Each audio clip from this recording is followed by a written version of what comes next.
Bismillahirrahmanirrahim. Assalamualaikum warahmatullahi wabarakatuh. Hai, apa kabar anak-anakku sekalian? Salam sejahtera untuk kita semua. Semoga kita selalu dalam lindungan Allah Subhanahu wa taala. Amin. Bertemu lagi dengan saya, Ibu Ranti. Sudah siapkah kalian mengikuti pembelajaran hari ini? Semoga anak-anakku tetap bersemangat dalam mengikuti pembelajaran ya. Nah, untuk selanjutnya silakan kalian simak dan perhatikan ulasan dari guru mata pelajaran yang bersangkutan. Selamat belajar, tetap fokus, tetap semangat.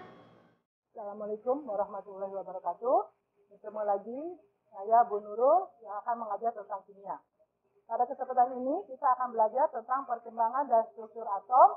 Ini materi kelas 10 semester 1. Yang pertama adalah perkembangan teori atom. Dalton di sini adalah orang pertama yang menemukan tentang atom. Pada tahun 1803, Dalton menemukan bahwa bagian terkecil dari atom itu disebut bagian terkecil dari suatu benda adalah disebut dengan atom. Jadi waktu itu Dalton meneliti kalau umpamanya kayu potong-potong sampai paling kecil yang tidak bisa dibagi itu disebut dengan atom kayu. Kalau besi dipotong sampai yang paling kecil tidak bisa dibagi lagi itu disebut dengan atom besi. Jadi Dalton hanya menemukan bagian terkecil, tidak ada apa-apa. Sekitar 97 tahun kemudian, Thomson menemukan bahwa dari bagian terkecil atom itu ada yang namanya elektron. Elektron dia berada di dalam atom, mengelilingi atom, tapi katanya menyebar, kata Thomson. Seperti kalau diibaratkan model atom Thomson ini disesuaikan dengan model atom roti kismis. Jadi elektron sebagai kismis, dia berada di sekitar inti atom. Atom yang bola terkecil itu dia bermuatan positif. Jadi kelebihan dari Thomson ini ada yang bermuatan positif dan ada bermuatan negatif. Sedangkan sebelumnya Dalton tidak menemukan. Jadi model atom Thomson ini menyempurnakan bukan menggugurkan. Ya.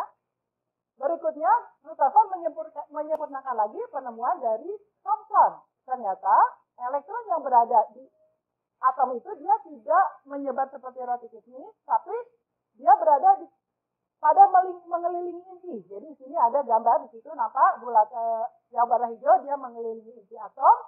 Inti atom yang bermuatan positif adalah intinya. Kalau tadi Thomson menyatakan bolanya bermuatan positif, tidak dijelaskan di mana positifnya, tapi menurut Rutherford ternyata positifnya adalah di inti.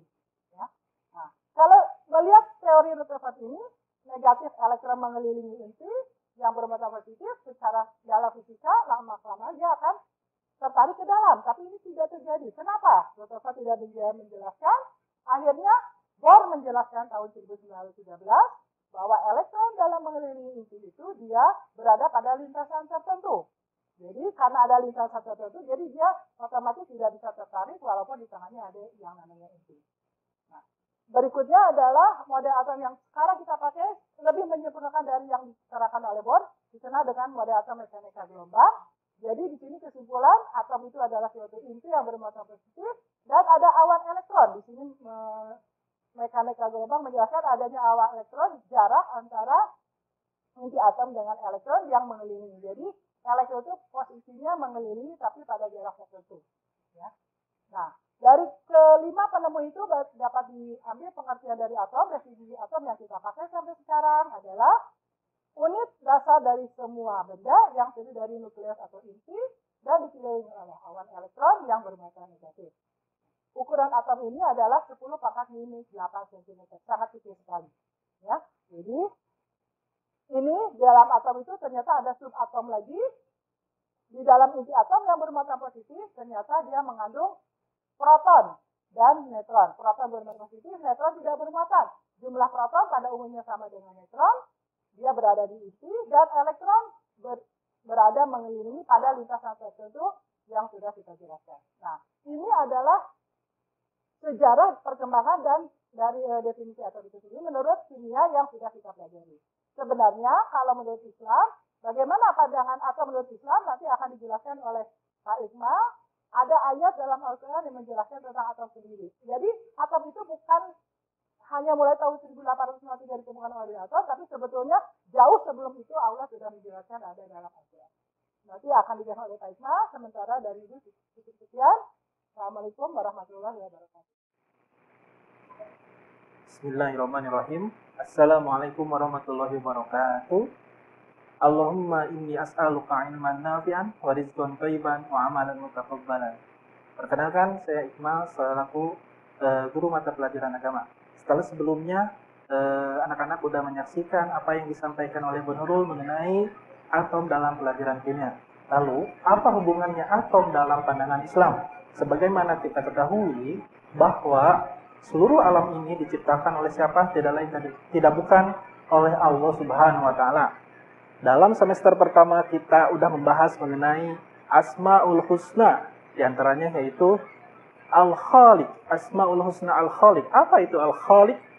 Al-Khaliq yaitu dari kalimat khalaqa yang berarti membuat sesuatu dengan bentuk baru yang belum ada sebelumnya.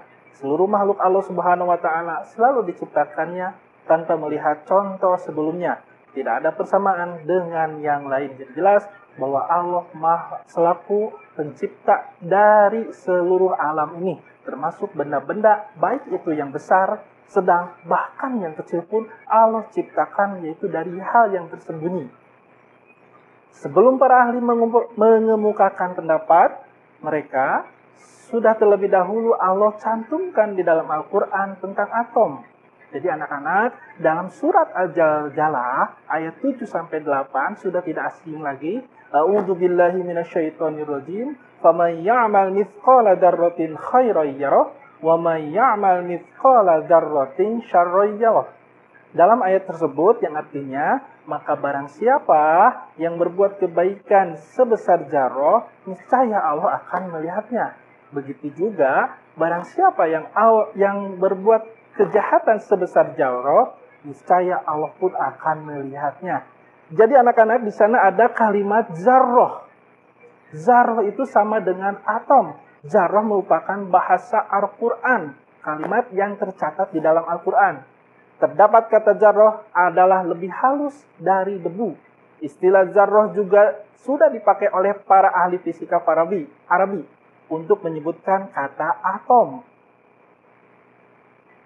Selain kata zarrah, atom juga disebut dengan al-jauharul fard, yang artinya benda yang sangat halus dan tidak dapat dibagi-bagi lagi. Dalam ayat ini juga terlihat bahwa atom itu mempunyai berat, massa, dan besaran. Jadi kata atom, zarrah itu udah 14 abad silam udah tercatat di dalam Al-Quran. Bahkan ada yang lebih kecil lagi dari atom. Sudah dijelaskan sebelumnya oleh Bu Nurul bahwa dalam atom itu ada bagian-bagian. Ternyata dalam surat Yunus ayat 61, Allah ciptakan yang lebih kecil lagi. Bapak akan bacakan. A'udzu billahi minasyaitonir rajim. Wa ma ya'jubu 'an rabbika min mithqala dzarratin fil ard wala fis sama wala asghara min dzalika wala akbaru illa fi kitabim mubin. Tidak luput dari pengetahuan Tuhanmu biarpun sebesar zarrah atau atom di bumi ataupun langit, tidak ada yang lebih kecil dan tidak pula yang lebih besar dari itu, melainkan semua tercatat dalam kitab yang nyata, yaitu sudah tercatat di Lauhul Mahfuz. Jadi seluruh penciptaan alam raya ini, baik yang besar sedang yang kecil, udah Allah catat di dalam atau di atas di Lauhul Mahfuz. Kandungan ayat Yunus tersebut yaitu yang pertama, Allah mengetahui segala yang ada di bumi maupun di langit, baik hal tersebut tersembunyi maupun yang terlihat, yang ukurannya lebih kecil dari atom, maupun yang lebih besar, dan semuanya sudah tertulis di Lauhul Mahfuz. Secara jelas dalam ayat ini, Allah menyebutkan bahwa terdapat sesuatu yang lebih kecil dari zarrah atau atom itu sendiri. Pada ayat ini disebutkan sebesar zarrah, berarti atom zarrah mempunyai besaran, sedangkan yang lebih kecil daripadanya pada dewasa ini sudah ditemukan oleh para ilmuwan, yaitu yang disebut elektron, proton, dan neutron, sebagaimana sudah dijelaskan sama Bu Nurul sebelumnya. Jadi jelas, bukan para ilmuwan dan sebagainya, tapi ini atom dan sebagainya sudah tercatat di dalam Al-Quran sejak 14 abad silam. Maka apalagi yang membuat kita ingin bersyukur? Maka nikmat Tuhanmu yang mana lagi yang kau dustai? Sungguh dialah Allah yang maha besar. Dialah yang menciptakan segala sesuatunya dengan begitu indah dan tertata. Demikian bahan ajar ini Bapak sampaikan, semoga bermanfaat. Terima kasih. Assalamualaikum warahmatullahi wabarakatuh.